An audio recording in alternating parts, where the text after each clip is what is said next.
Eindiglik in 'n reeks waar ons deur die boek van Romeine gaan. En so Tian het laasweek 'n preek gepreek wat hy getitel het 'n regte probleem verg 'n regte oplossing. En so die evangelie is iets wat ons bietjie kom offend deur vir ons te sê, maar jy het 'n probleem. Daar elkeen van ons sit met hierdie probleem waar ons sondige natuur ons skei van hierdie heilige God en daar's niks wat ons daaraan kan doen deur ons eie werke nie. En so Tian het gekyk na Romeine 3 waar dit praat van hoe ons die geregtigheid wat Jesus het, die perfekte lewe wat Jesus gelewe het, die sondelose lewe wat Jesus gelewe het, waar ons daai geregtigheid ontvang, waar ons versoen word in verhouding met die Here, as ons geloof sit wat in Jesus en wat hy vir ons gedoen het aan die kruis. En so, vandag gaan ons voortgaan met die reeks, en ons gaan so bietjie praat oor, maar wat nou? Want daar het iets gebeur daar, in 'n reddingsoomlik, wat baie van ons sal beleef het, en dit het in 'n oomblik gebeur, maar wat nou? Hoe stap ons aan van daai punt af? Hoe lyk die lewe van 'n gelowige na redding? Want hier's die ding, né? Ons as mens het 'n geneigtheid om met groot opwinding en toewyding baie keer goed aan te pak en te begin, maar soos tyd aangaan, verloor ons baie keer daai opgewondenheid en daai initial wow wat ons gehad het. En ek wil vir jou sê, jy's nie alleen as dit al met jou gebeur het nie. Ek het dit ook die laaste tyd beleef, so baie van julle weet, ek en my vrou is swanger, en as ek sê, ons is swanger, dan beteken dit, sy tel gewig op, omdat sy swanger is, ek tel gewig op, omdat ek baie lekker eet. En so, dit het op 'n punt gekom wat ek gesê het, okay, hierdie raak 'n probleem, so, ons kan nie 2 nuwe klerekaste aanskaf nie, so ek gaan iets moet begin doen, so ek gaan nou moet begin oefen. Okay, so toe sê ek, okay, ek gaan begin oefen, 4 in vlam, eerste week, okay, hier sê ek in het, 8:00 die oggend, elke oggend, oefen ek, 5 keer daai week geoefen, ek voel great, nuwe lewenslus, ek kry sommer ander mense om ook te begin oefen, en dit is great.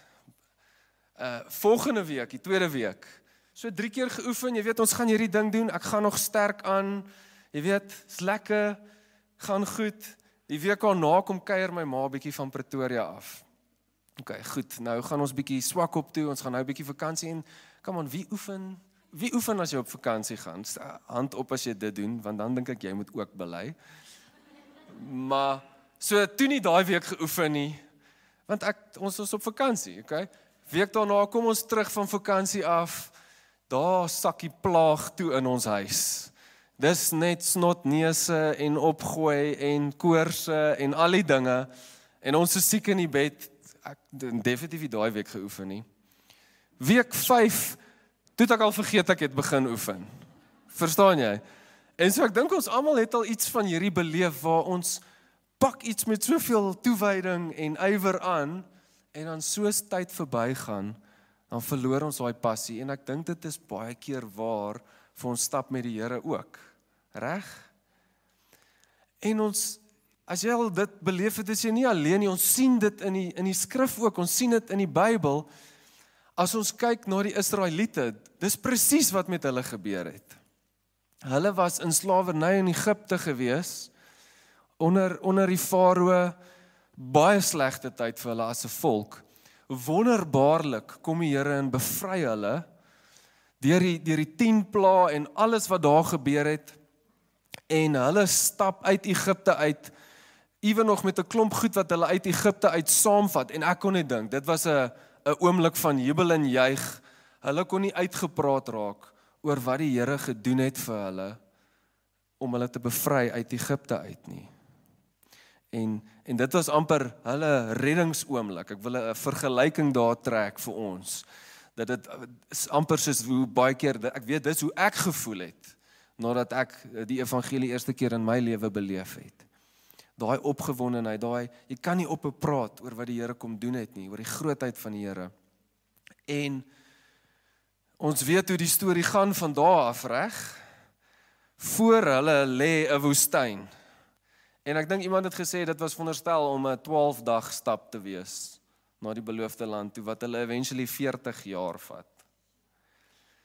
En in daai 40 jaar is daar ongehoorsaamheid, afdwaal van die Here af, weg, nuwe afgode en goed wat hulle begin volg, soveel keer wat hulle geloof tekort skiet en wat hulle net nie die Here eintlik vertrou nie.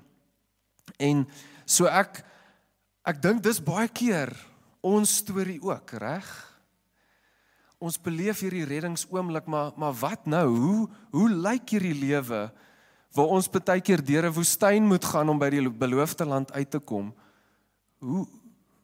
Wat moet daar gebeur? Want dis baie keer ek dink waar ons juist vashak en sukkel. En so, jy kan nou die volgende slide daar vir my opsit. Hier's vir my 'n goeie prentjie van wat ek dink baie keer met ons gebeur. So, hierdie is so 'n bietjie van 'n lewenstydlyn. En so jy sien, daar is die bekeringsoomblik wat ons die evangelie die eerste keer in ons lewens beleef. En soos tyd aangaan, is daar twee dinge wat gebeur met ons. Ons het 'n groeiende bewustheid van die heiligheid van die Here. Al hoe meer, soos ons kyk, soos ons die Bybel lees, soos ons in die woord kom, soos ons die Here beleef, kom ons agter maar hierdie is 'n heilige God, soos ons nou net gesing het, hierdie is 'n heilige God, hierdie is 'n groot God.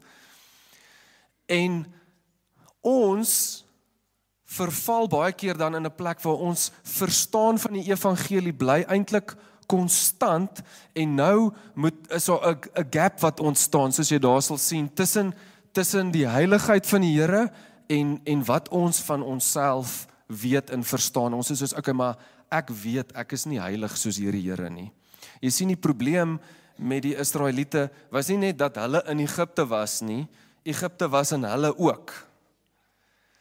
En soos ons hierdie groeiende besef kry van die heiligheid van die Here, besef ons, okay, daar's 'n gap, ek is nie heilig soos hierdie God nie.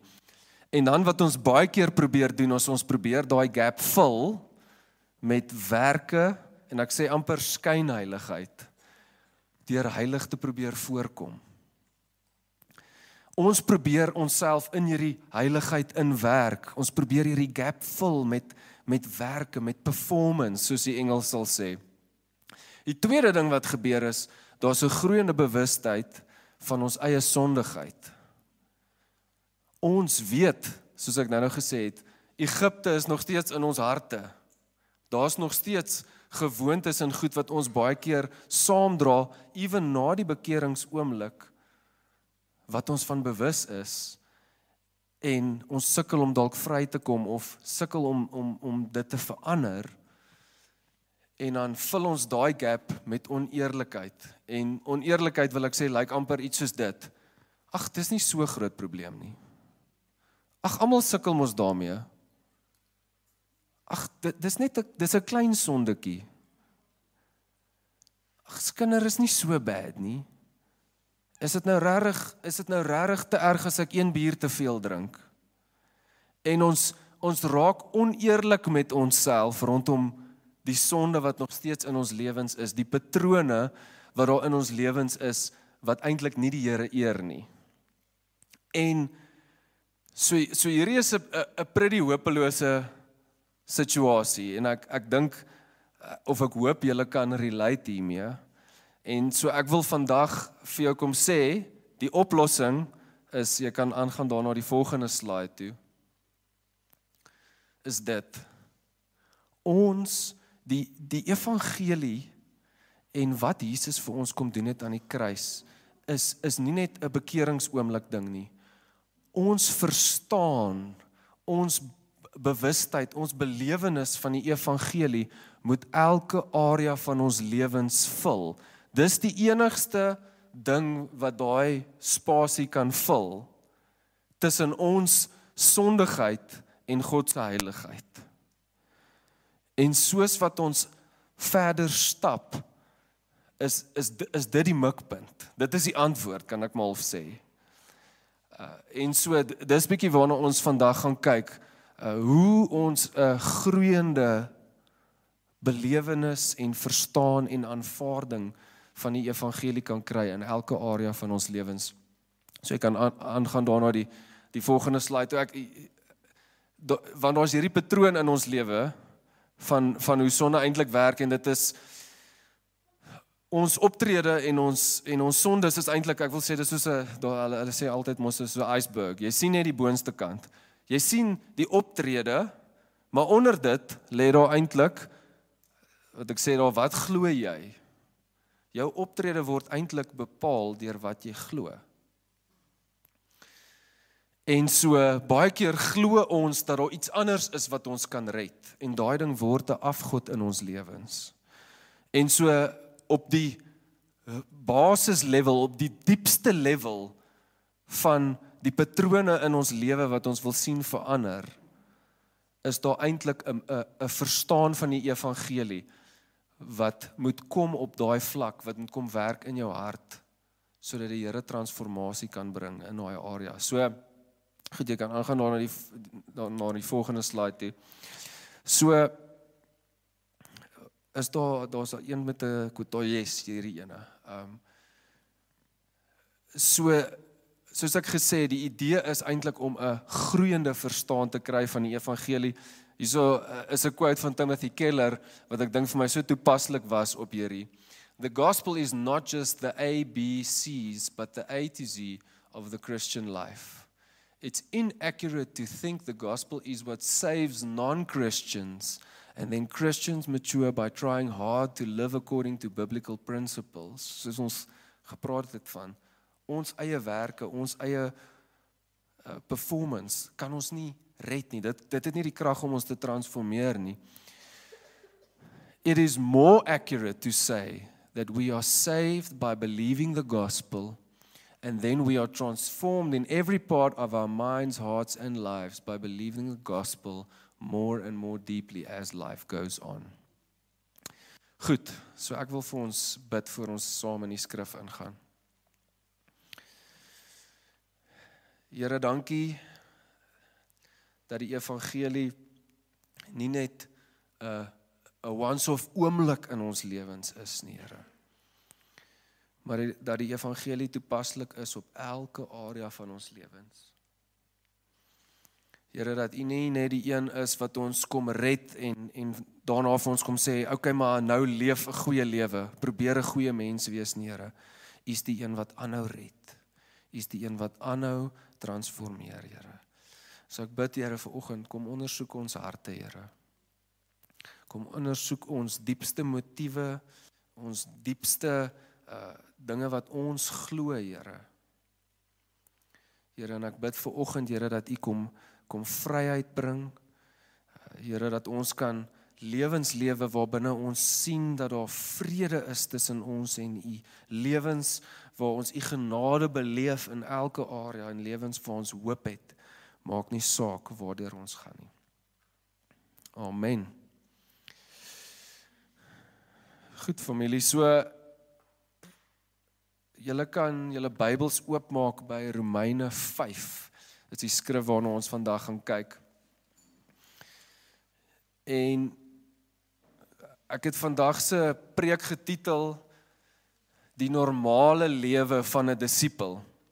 Nou, ek was so 'n bietjie ironies in die titel van die preek, want jy sal sien dat baie van hierdie goed wat ons oor gaan praat, dalk nie altyd so normaal vir ons is nie, maar dis volgens die Bybel normaal. En dis die hele punt.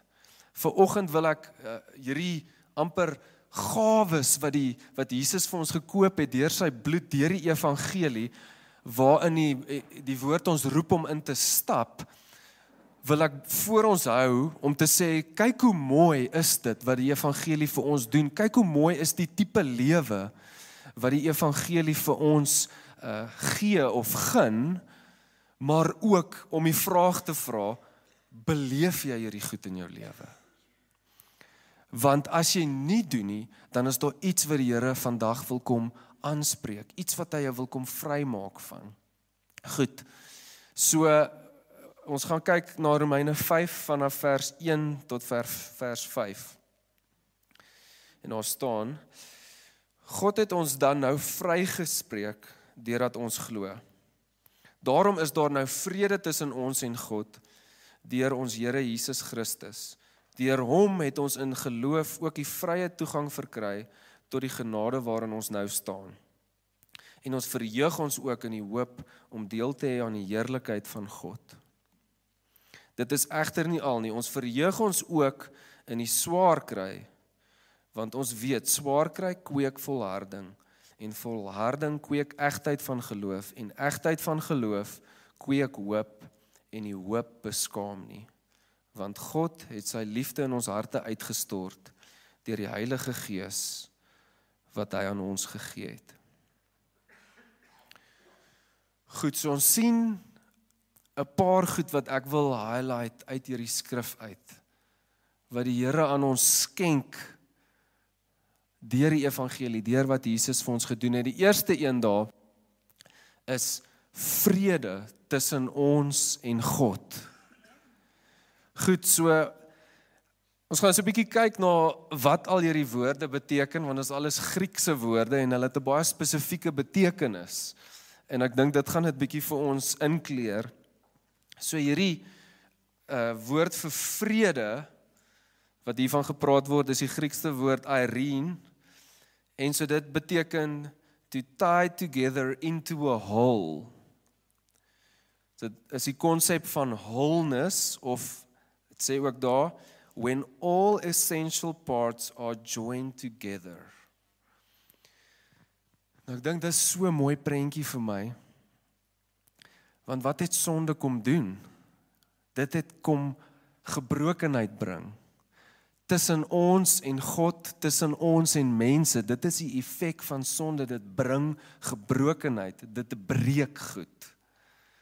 En so hierdie vrede praat van 'n bymekaar bring, 'n joining, wat die Here kom doen en wat hy vir ons kom gun deur die evangelie. Daar een van die Bybelkommentare sê oor hierdie woord vrede, dit sê a conception distinctly peculiar to Christianity, the tranquil state of a soul assured of its salvation through Christ. Dit sê dat hierdie vrede wat ons met God het, iets uniek is tot ons as Christene, as gelowiges in Jesus. Hier's hoekom. Alle ander gelowe sê, jy moet regtig hard probeer. En as jy regtig hard probeer het, dalk eendag sal jy in die hemel uitkom. Jou redding is op grond van jou werke. Dis op grond van jou performance. Wat ons glo sê die teenoorgestelde. Dit sê, Jesus het dit klaar kom doen. Die goeie werke wat ons veronderstel was om te doen, het Jesus klaar gedoen. Ons redding is nie op grond van ons werke en ons performance nie. Ons redding is op grond van wat Jesus al klaar gedoen het. Dis hoekom dit goeie nuus is. Goeie nuus is iets wat klaar gebeur het. Dis nie iets wat nog moet gebeur nie. So hierdie vrede wat ons met God het, is iets uniek tot Christene. Dis iets wat net ons kan hê, want ons weet, dit is gegrond op wat Jesus al klaar vir ons gedoen het. Het gaan aan om te sê in daai kommentaar, and so fearing nothing from God, and content with its earthly lot of whatsoever sort it is. Hierdie vrede wat tussen ons en God is, beteken dat daar's geen vrees in ons verhouding met God nie. Die straf wat ons moes kry vir ons sonde, is klaar gevat. Jesus het dit klaar aan die kruis gedra. Partykeer hoor ek mense praat en sê, wat iets sleg in hulle lewe gebeur, dan probeer hulle dit aan hulle self verduidelik om te sê, Jesus, maar hoekom straf die Here my so? dit is nie iets wat deel van ons gedagtepatroon kan wees wanneer ons regtig die evangelie glo nie. Die straf wat daar vir ons was, is op Jesus gevat. God het dit op hom uitgegiet, al sy wraak, het hy op Jesus uitgegiet aan die kruis, sodat daar vrede kan wees tussen ons en God. En soos ek hierdie definisies gelees het daar iets by my opgekom, en ek wil hê jy moet net vir 'n oomblik bietjie jou verbeelding saam met my gebruik. Hierdie vrede het my baie laat dink aan hoe moes dit gewees het in die tuin van Eden, voor die sondeval, voor haar sonde in die wêreld ingekom het. Imagine vir 'n oomblik, Adam en Eva in die tuin, daar's niks sonde nie. Die Bybel praat daarvan, in Genesis 25 praat dit van, hulle was naak, die mens en sy vrou, maar hulle was nie skaam nie. Nou, behalwe vir die feit dat daar nie klere betrokke was nie, dink ek daar's iets diepers aan die gang hierso. Daar was nie eers die konsep van skaamte nie. Hierdie vrede met God wat hulle beleef het beteken, daar is nie eers 'n konsep soos skaamte, soos pretensie, soos oneerlikheid, soos jok nie. Daar was net 100% kwesbaarheid, liefde, vrede tussen mens en God en tussen mens en mens. Besef ons, dit is die tipe vrede, dit is die tipe realiteit, dit is die tipe lewe wat Jesus vir ons gun deur die kruis. 'n Lewe waar die krag van sonde onttrek is. Uit jou verhoudings met mense uit jou verhouding met God uit. 100% vrede, liefdevolle kwesbaarheid en eerlikheid. Ek wil vir jou vandag vra, beleef jy dit? Is dit iets wat jy beleef? En dan saam met dit wil ek vir jou vra, as jy dit nie beleef nie, wat is dit wat daai vrede by jou vat? Ons moet verstaan, hierdie tipe vrede is vir ons gekoop met 'n prys. Jesus het betaal daarvoor. Hy het met sy bloed betaal vir hierdie vrede. Die volgende ding wat ek na wil kyk, wat hier genoem word in hierdie skrif, is genade.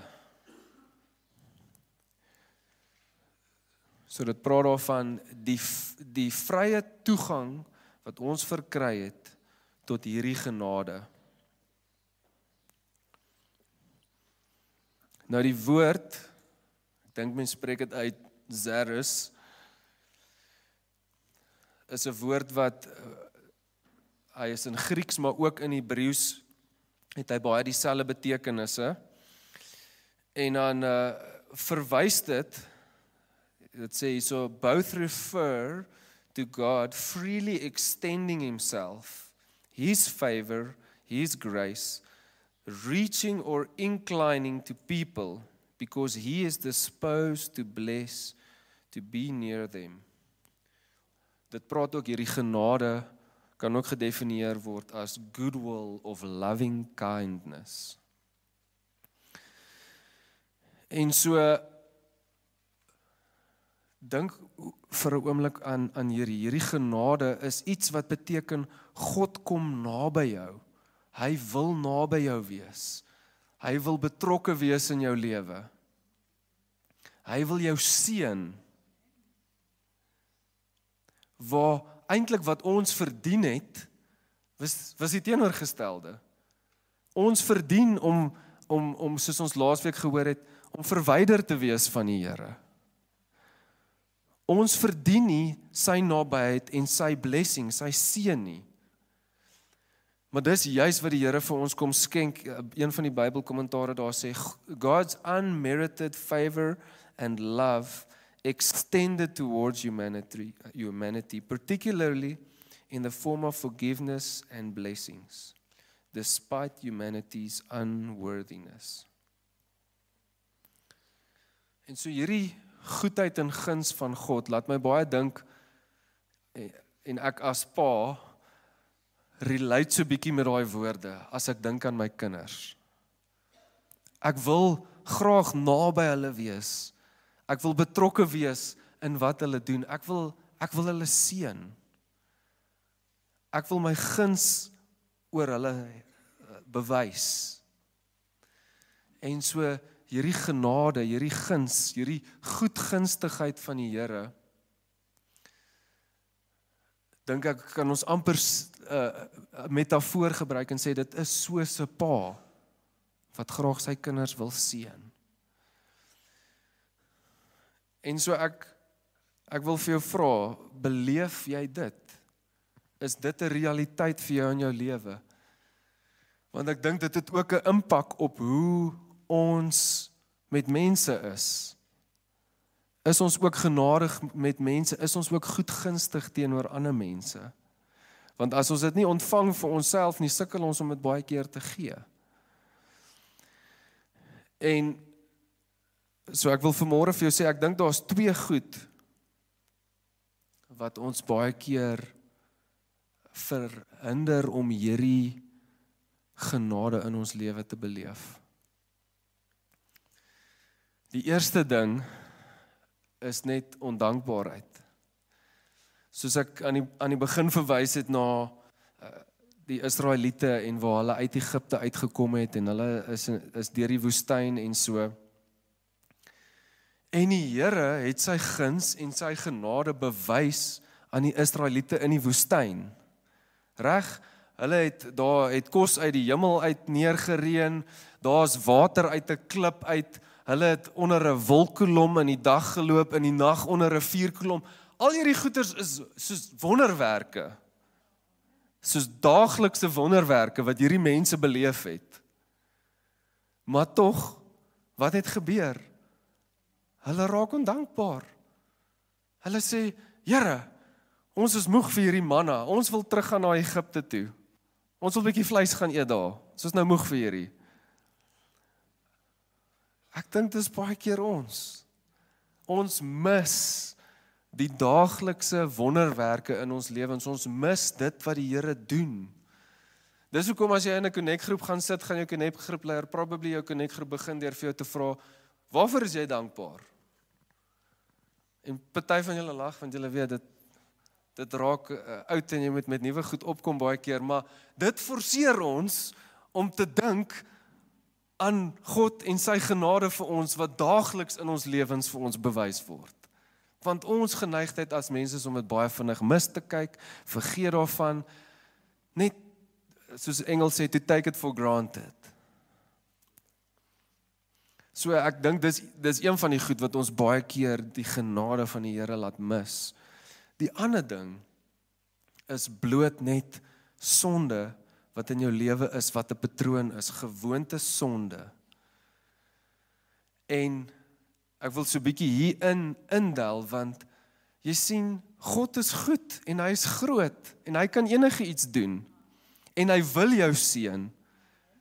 Maar die Here kies baie keer om sy goedheid en sy guns te onttrek uit 'n lewe uit wat in sonde is.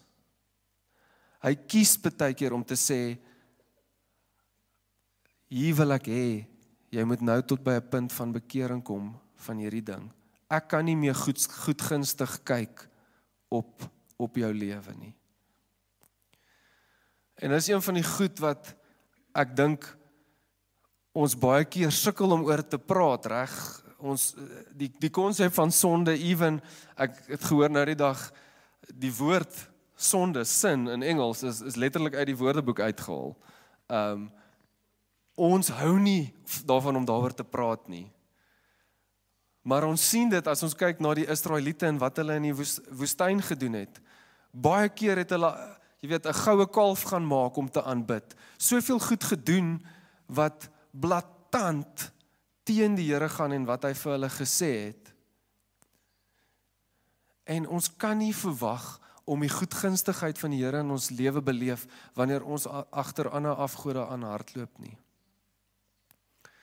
En so ek wil vanoggend vir jou kom sê, as jy weet in hierdie oomblik, die Here praat met jou oor iets soos dit in jou lewe. Vanoggend wil die Here die evangelie vir jou in daai area kom openbaar op 'n nuwe manier. Want ons kyk baie keer na die optrede en ons judge die optrede en ons sê, dit is so sleg. Hoekom kan jy nie net ophou om dit te doen nie? Weet jy hoekom jy nie kan ophou om dit te doen nie? Daar's iets wat jy glo, jy gaan kry wanneer jy daai optrede doen wat jy nie by die Here kan kry nie. En dit is 'n leuen. Dis nie waar nie. Die Here wil elke areas van ons lewe kom vul met sy teenwoordigheid. Elke hoekie van ons harte en ons lewens wat daar nog duisternis is, wil hy sy lig kom inskyn. Wil hy die evangelie laat kom in daai area van jou lewe. So die laaste ding waarna ons gaan kyk, wat uit hierdie skrif uitkom, wat veronderstel is om normaal te wees vir ons as Christen. Ons nou gekyk na vrede, ons het gekyk na genade. Die laaste ding is hoop. En ons sien in hierdie skrif, praat dit oor hoop, maar eintlik in die konteks van swaar kry. En so, dis eintlik hierdie konsep van waar die skrif praat oor hoe swaar kry kweek volharding en volharding kweek egtheid van geloof en egtheid van geloof kweek hoop. En so baie keer het ons en dalk sit daar van ons hier wat die idee het dat die oomblik as jy tot bekering kom, as jy jou lewe vir Jesus gee, gaan dit sunshine and roses wees vorentoe. En ek weet nie of dit is wat die Israeliete gedink het toe hulle in die woestyn ingestap het nie, maar die realiteit is, swaar kry gaan jou tref, of jy die Here ken en of jy hom nie ken nie. Om Jesus te volg vrywaar jou nie van dit nie. Reg, ons kan daaroor saamstem. Maar hier is die groot verskil. Die groot verskil is hoe ons as gelowiges deur swaar kry gaan. Die Here gee aan ons hoop. Okay, so kom ons kyk bietjie, wat is hierdie hoop? So dis die Griekse woord, elpis, en so dit praat van to anticipate or to welcome, expectation of what is sure. En so dit word ook, hierdie konsep van hoop word ook geconnect met geloof. En so het sê ook, expectation or confidence, faith, hope, en hierdie was my interessant, that in which one confides or to which one flees for refuge. Joyful and confident expectation of eternal salvation.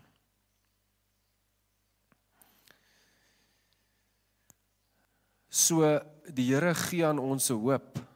Die evangelie gee aan ons 'n hoop.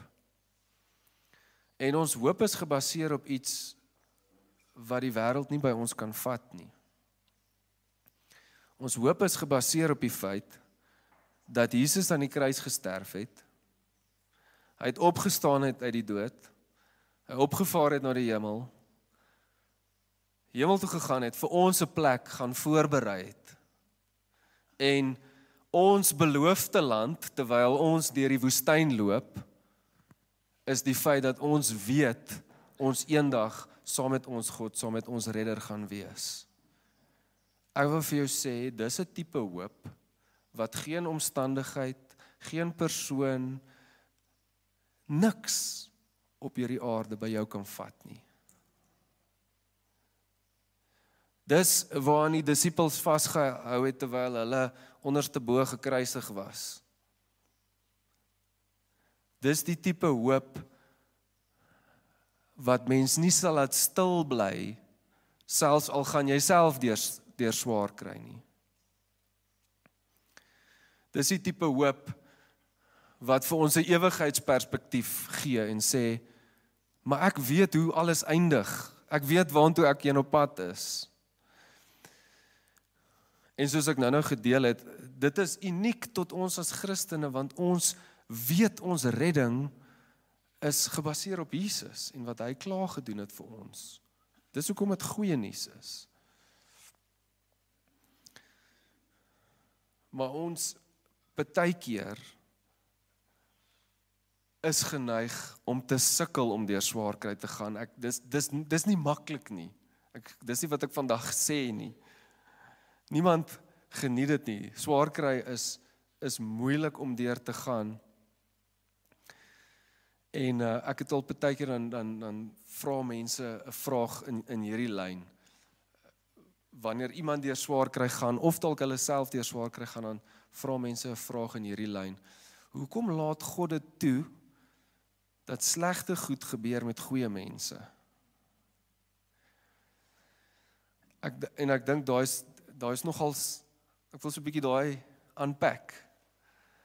Want ek dink daar's 'n paar belangrike konsepte daar. Jesus het in Matteus 19, is daar 'n ryk jong man wat na Jesus toe kom. En hy sê vir Jesus, goeie leermeester, wat moet ek doen om die ewige lewe te kry? En so bietjie, ek dink sy motief was so bietjie vrot, want hy kom eintlik en Jesus vra vir hom, okay, het jy gehoorsaam hierdie gebooie, hoe lyk jou lewe? Nee, ek doen al hierdie goeters. Half, kyk na my werke is so mooi en so goed, en hy gooi dit so al vir Jesus, en ek dink hy het verwag, dat Jesus vir hom gaan hande klap en sê, well done, lewe maar soos jy doen voort. Dis nie wat gebeur het nie, maar anyway, ek wil nie eintlik op daai deel van die storie fokus nie, waarop ek wil fokus is Jesus se respons aan hom, Jesus se reaksie teenoor hierdie ryk jong man. Hy sê vir hom, jy sê ek is goed, weet jy dat net God goed is?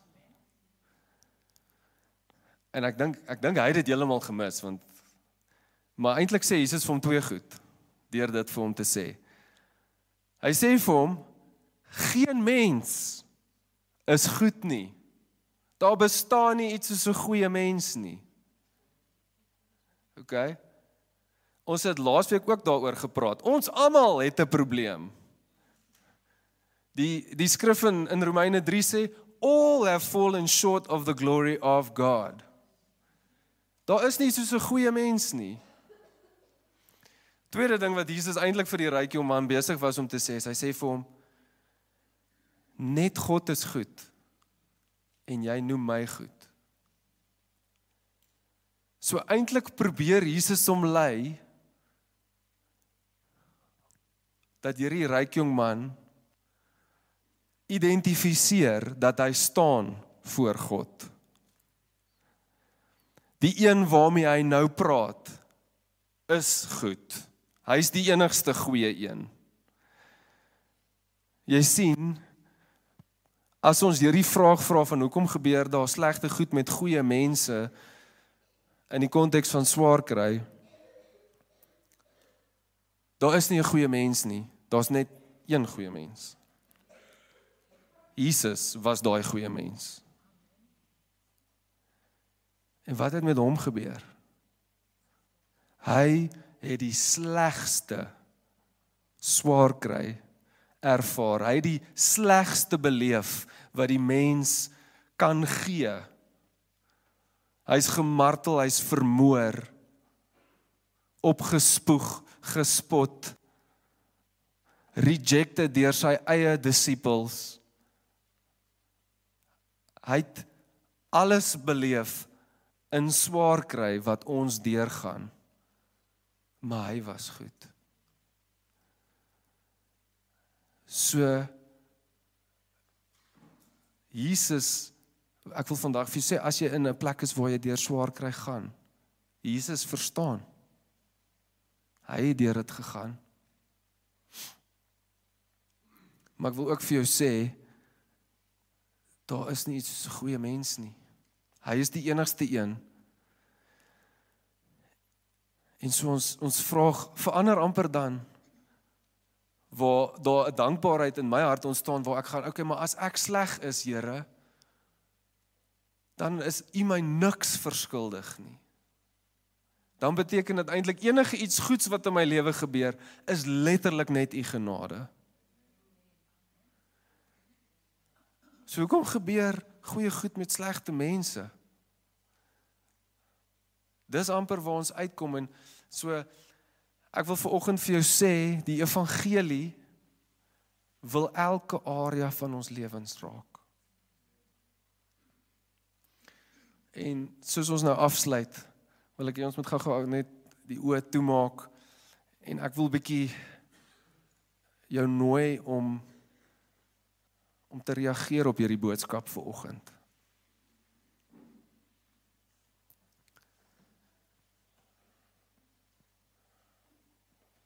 Eerstens wil ek vir jou geleentheid gee, as jy dalk geluister het vanoggend, en jy besef en jy sê, maar ek sien nie enige van hierdie goed in my lewe nie, dan wil ek vir jou kom sê vanoggend, dalk is die rede daarvoor, dat jy nog nooit 'n besluit gemaak het, om vir Jesus te volg nie. Of dalk het jy daai besluit gemaak, maar jy wil vanoggend net 'n recommitment kom maak en sê, Here, ek het U evangelie nodig in my lewe. Opnuut. Soos dit jy is, as jy vanoggend daai besluit wil maak en sê, Here, ek wil opnuut my lewe kom oorgee aan U, opnuut U innooi om te kom werk in my lewe. Opnuut kom sê, Jesus, U is die enigste een wat goed is, ek sien, ek gaan dit nooit regkry uit my eie werke uit nie. As dit jy is vanoggend, wil ek jou nooi om jou hand op te steek.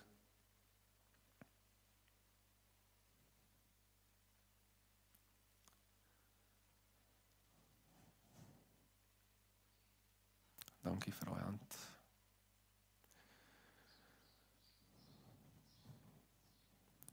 Yes. Ek wil sommer net vir jou kom bid vanoggend. Here, dankie dat U evangelie kom nuut maak, Here. Soos die woord sê, we are a new creation, Here. U maak ons 'n nuwe mens wanneer ons kies om ons sonde te bring en vir U te gee, Jesus, en te glo in wat U vir ons gedoen het aan die kruis. Tweedens wil ek jou uitnooi om te reageer as jy geluister het na hierdie boodskap en die Heilige Gees en die Here het jou bewus gemaak van 'n area in jou lewe waar jy sukkel om hierdie vrede, hierdie genade en hierdie hoop te sien, en jy sukkel amper om 'n deurbraak te kry. En vanoggend het die Here met jou gepraat oor, maar hier is 'n paar patrone, hier is 'n paar gewoonte sondes, hier is 'n paar goed wat my nie eer nie, wat eintlik jou keer om hierdie te beleef in jou lewe. As dit jy is vanoggend, wil ek vra dat jy jou hand opsteek.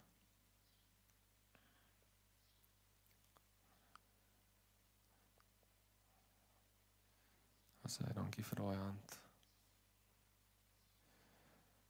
Yes. So die woord sê vir ons, of moedig ons aan, om ons sondes te bely.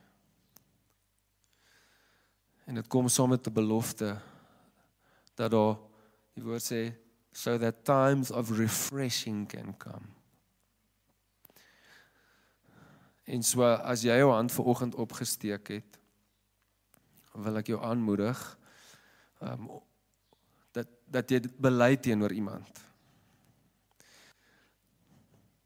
dat jy met iemand gesels, dat jy 'n pad stap saam met iemand. Dis die ding, dit is hoe ons iets in die lig inbring. Jesus gaan jou nie vry maak van daai ding deur jou eie werke nie. Daai wat jy in jou kop vir jouself vertel, dat ek moet net harder probeer. Kom ek probeer hierdie ding, kom ek doen dit, kom ek lees daai boek, kom ek gaan na hierdie ou toe, laat hy vir my bid. Hier's die ding. Die Here roep jou om te bely teenoor 'n ander persoon. En ek verstaan, Okanja is 'n klein plek. Baie keer is ons juis bang om oop te maak vir mense en kwesbaar te wees. Maar hier is die ding, die Here, hierdie is iets, dis 'n principle. Wanneer ons sondes bely teenoor mekaar, dan begin die Here werk, dan begin die evangelie inkom. So ek wil jou vanoggend nooi, as jy jou hand opgesteek het, om braaf te wees en so, julle kan maar julle oë oopmaak. Ek wil jou regtig nooi, beide van die mense wat ek nou gevra het om te reageer. Ek wil jou nooi vanoggend om te kom na die diens en bedien te word. En so, as jy in die tweede groep was, wil ek jou regtig aanmoedig. Bely jou sonde teenoor 'n ander persoon. Praat met iemand en ek dink 'n connect-groep is letterlik die plek waar ons vir jou wil aanmoedig om dit te doen.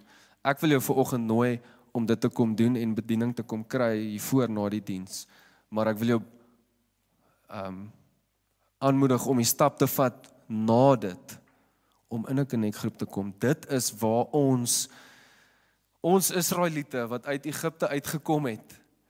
Die pad van disippelskap is letterlik daai pad deur die woestyn. Dis letterlik daai pad waar ons vir mekaar sê, ek sien jy gaan bietjie daar, ek dink die Here het vir ons gesê, hier. So ek wil jou uitnooi om jouself oop te maak vir dit. Goed familie, so ek hoop julle geniet julle Sondag verder. Kan ek vra dat soos ons uitgaan en verdaag en ons lekker saam gaan drink koffie, dies wat wil kom vir bediening, kom asseblief vorentoe, maar as die res julle kan buite gaan kuier en daar julle koffie gaan kry, laat ons net lekker hier binne 'n tyd saam van bediening kan hê. Maar ek stuur julle uit en mag die evangelie elke area van jou lewe kom raak. Laat die Here se lig kom skyn in elke gedeeltetjie van jou lewe. En ek weet dit bring vir ons 'n vryheid wat ons laat proclaim, wat ons nie kan stil bly oor nie. So met dit seën ek julle en geniet verder julle Sondag. Amen.